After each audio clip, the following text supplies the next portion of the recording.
Una de las respuestas más comunes frente a la problemática de las adicciones es el modelo prohibicionista, represivo. Se repite a lo largo de la historia como un recurso utilizado y un recurso que tendríamos que pensar qué resultados nos va dando. Lo primero que debemos tener en cuenta es que es tan importante lo que pensamos con respecto a un problema como el problema en sí. Además, los elementos que utilizamos para analizar un problema son fundantes de prácticas, de formas de intervención, en definitiva, hacen justamente al problema. Nosotros nos importa dejar claro que lo central es pensar en los problemas relacionados con el uso de drogas en una comunidad. Eh, Simplemente a nivel estadístico, epidemiológico, encontramos una cantidad de información. Eh, Siempre es complejo medir el uso de drogas en una comunidad porque, bueno, por varias razones, pero hay distintos tipos de indicadores que podemos tomar en cuenta. Para la Organización Mundial de la Salud, para aproximadamente en el año 2007, se estimaban que entre 172 y 250 millones de personas en el mundo habían utilizado drogas ilícitas al menos una vez y que de ese grupo entre 16 y 21 millones utilizaron cocaína e igual proporción de opiáceos. Simplemente marcar que todos los estudios nos dicen que hay un incremento creciente del uso de drogas en el mundo. Y en algunas comunidades en particular se puede hacer un rastreo sobre esa evolución y sobre la cantidad de aumento de casos referidos a problemas relacionados con el uso de drogas en el mundo. Sin duda estamos frente a un problema complejo. Un problema complejo quiere decir que es una situación que se produce justamente por la interacción de distintos elementos. No debemos confundir un evento, como puede ser una intoxicación puntual, en una situación anecdótica, con todas las variables que influyen para que este fenómeno se dé a nivel de lo social.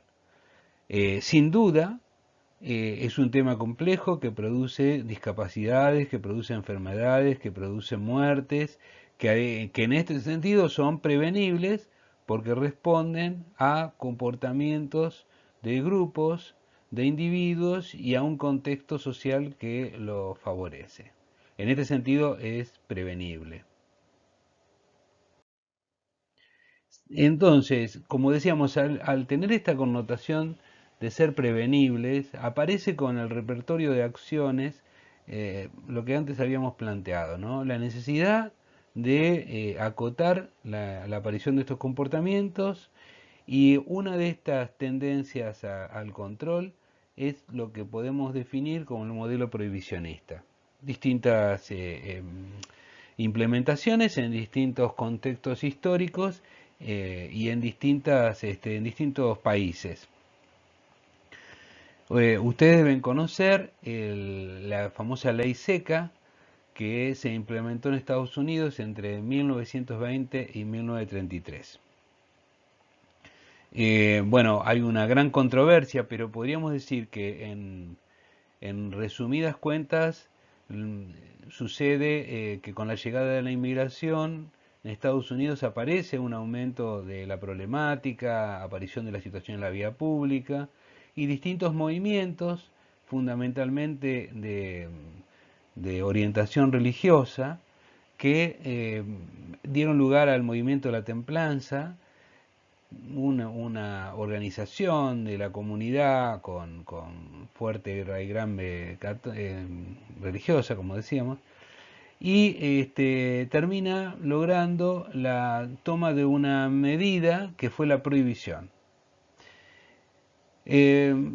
el resultado de la prohibición en la ley seca tuvo un efecto en principio, según hemos podido estudiar, durante la primera etapa se reduce el consumo, es decir, la no disponibilidad de bebidas alcohólicas, como en este caso, reduce el consumo porque reduce la accesibilidad de la población al consumo y a los objetos de consumo. Durante un tiempo, hemos dicho, porque luego del primer impacto inicial comienza a restablecerse las vías de consumo y el consumo vuelve a crecer con mayor fuerza. Además, justamente por la situación de condiciones de producción de las bebidas alcohólicas y el nivel de toxicidad que la calidad de las sustancias provoca en la población, aumentan los casos de cirrosis alcohólicas y otras enfermedades asociadas a la capacidad y a la mala calidad de la sustancia. Por otro lado, lo que aparece junto con el aumento del consumo a pesar de la ilegalidad es el desarrollo de un crimen organizado que facilitaba la movilización de las sustancias y el acceso a las mismas. Crimen organizado que logró tener un reflejo importante en la figura de Al Capone y además en todo el armado de las mafias de Estados Unidos. Y otro fenómeno que se da es que el consumo comienza a fragmentarse en función del nivel socioeconómico de los usuarios. De esta forma, las sustancias de mayor calidad quedan en manos de los usuarios que disponen de un nivel económico para acceder a esas sustancias. Así que un efecto agregado es esta diferenciación por niveles sociales, socioeconómicos, en el acceso a las sustancias y por consiguiente en el sufrimiento de las causas de la mala calidad de las sustancias. La problemática del consumo de sustancias psicoactivas en cada sociedad se encuentra atravesada por discusiones que se dan en los ámbitos científicos, políticos, sociales, y que estas discusiones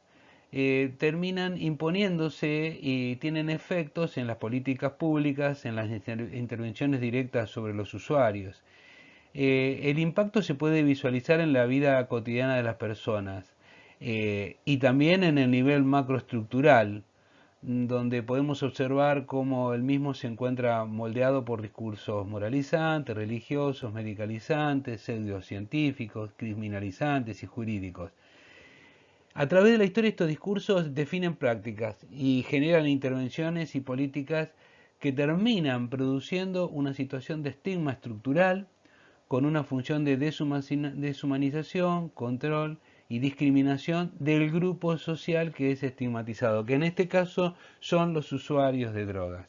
Es el efecto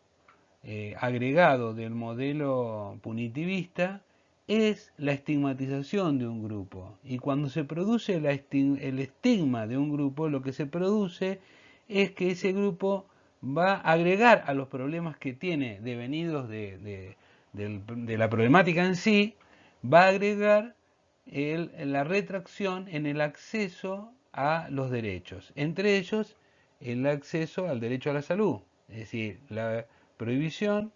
tiene el efecto de demorar, dificultar el acceso de las personas a los tratamientos y también a la calidad de los tratamientos.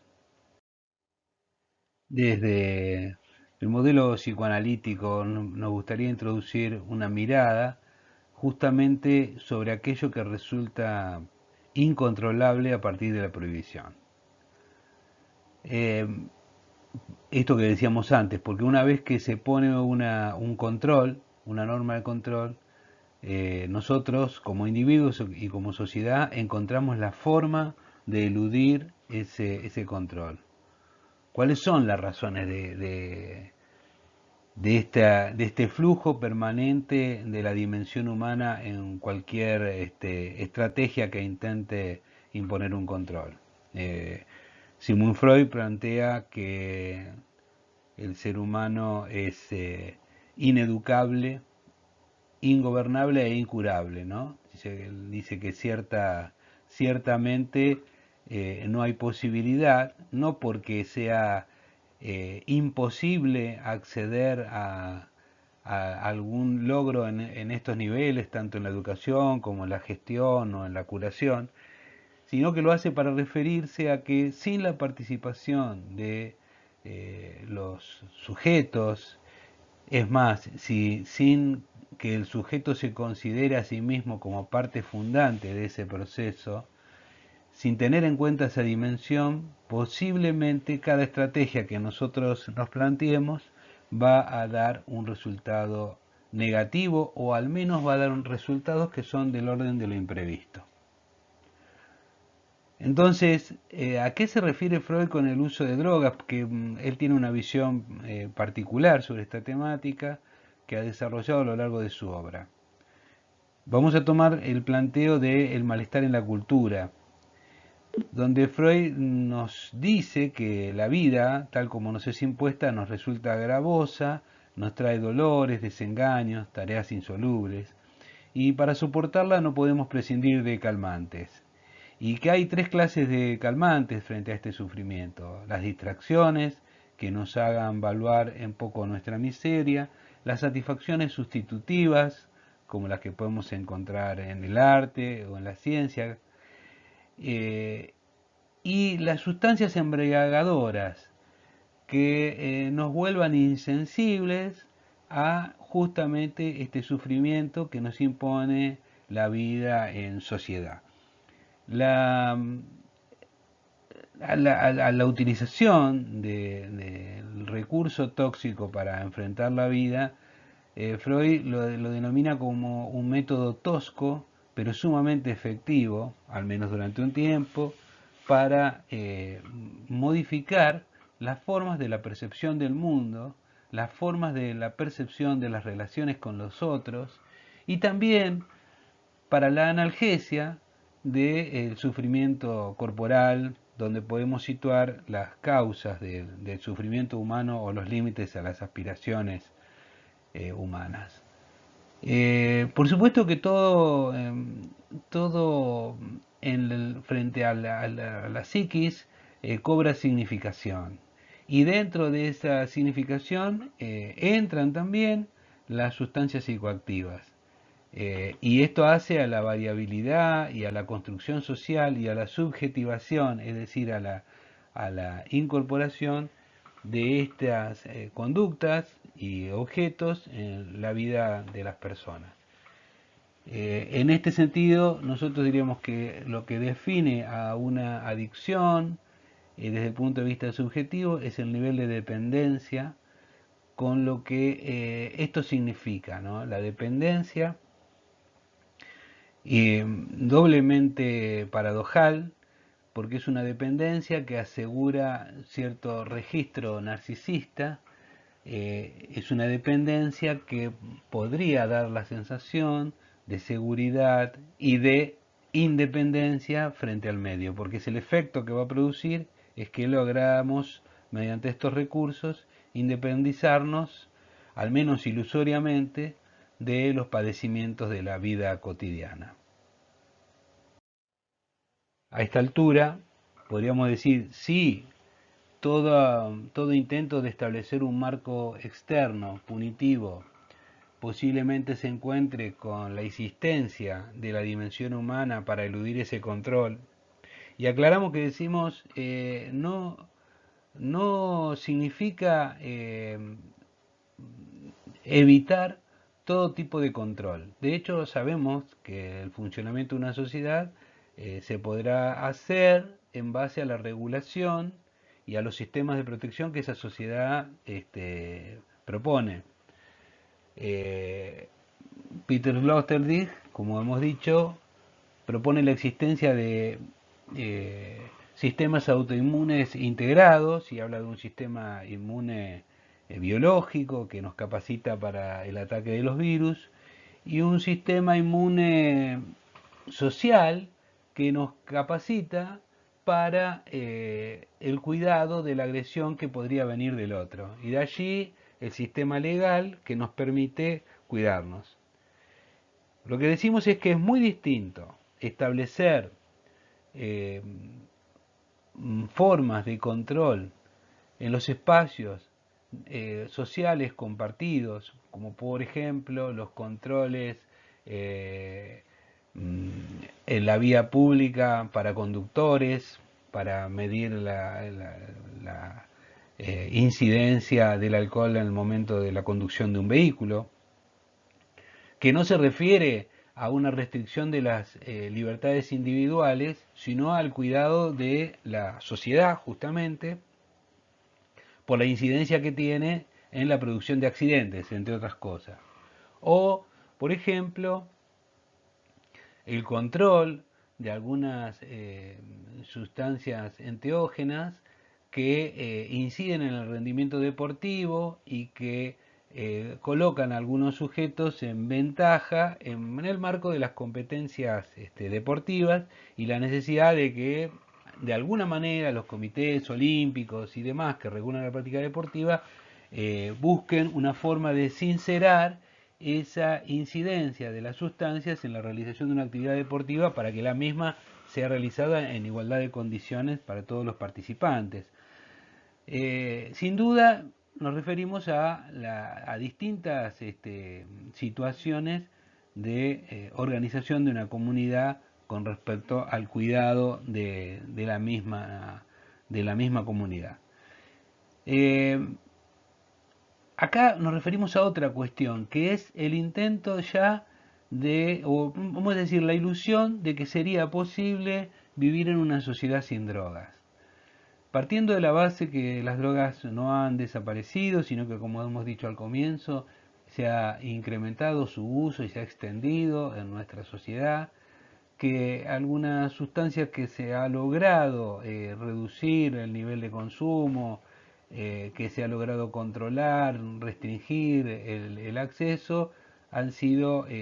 por la vía de la responsabilización social, por la toma de conciencia, como es en algunos casos la tendencia a la baja del consumo de tabaco en las comunidades junto con otros hábitos saludables, digamos. Eh, si nosotros entonces tenemos en cuenta esta realidad de la existencia de las drogas en la comunidad, deberíamos pensar eh, que es acertado el planteo freudiano de realizar proyectos de educación para la realidad, que debemos formarnos para trabajar con una realidad y no con lo que quisiéramos que suceda. Eh, esta tensión permanente entre el ideal, entre lo que nos gustaría que suceda y la realidad con la que nos encontramos, hace que haya una distancia y hace que aparezcan estos discursos que antes decíamos que entre otras cosas tienen efectos estigmatizantes, negacionistas, porque si hacemos de cuenta que esto no está sucediendo o que le sucede a un otro muy distante, a un otro tan distante que deja de pertenecer a alguna categoría de la comunidad de la cual participamos, no va a generar otra cosa que más de lo mismo, ¿no? Que el retorno de eso que se desconoce. En este sentido, y ya pensándolo dentro de la perspectiva preventiva, el enfoque que podemos pensar para desarrollar que nos permita pasar del castigo, de la punición, al cuidado del otro, al acompañamiento, a la integración, a la inclusión, es la estrategia de reducción del daño, que implica el desafío de aprender a vivir con las drogas y los que las utilizan y a decidirse a inscribir o reinscribir las drogas en la cultura, ¿no? Reconociendo estas modalidades de uso de las drogas y de uso del cuerpo eh, que pasen por lo recreativo, por lo ritual o lo terapéutico. Y en definitiva el factor común que encontramos en estas tres cuestiones, que eso es un intento de los seres humanos de llevar adelante su vida y de afrontar las condiciones de vida que no siempre son favorables y que muchas veces implican sufrimiento. Entonces, volvemos al planteo de al menos una búsqueda de solución ilusoria a los problemas que la vida nos plantea, tanto como individuos como comunidad. Entonces, el concepto de reducción del daño como estrategia de intervención, y sobre todo como una estrategia que incluya los derechos de las personas a decidir sobre las prioridades que van a dar a su vida, eh, centrándose en la autonomía, una autonomía que siempre es una autonomía de los individuos en el marco de una autonomía colectiva, es decir, una autonomía que es una aspiración eh, de acercamiento al conjunto de la comunidad para que no un sector tenga que pagar un mayor costo de estas condiciones de vida. El concepto de reducción de daño, de la estrategia de reducción de daño, lo vamos a desarrollar en el próximo encuentro.